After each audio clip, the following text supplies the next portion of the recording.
Сега ще приготвим един спайст карибски сауър с бумбо оригинал и амарето ликьор. Започваме с 20 мл бумбо, последвани от 40 мл дисароно, амарето.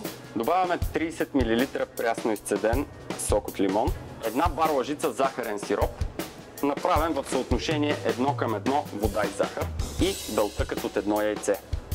В голямата част на шейкъра слагаме лед отгоре.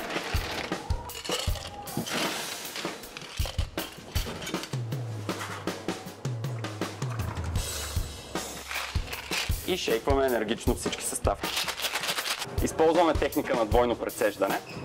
Върху гладката страна на цитрусовата кора има малки капсули пълни с етерични масла, които освобождаваме, когато стискаме кората, насочена към напитката. Може да натрием ръба на чашата с тези етерични масла, за да им се насладим, когато поднесем чашата към лицето си. На здраве!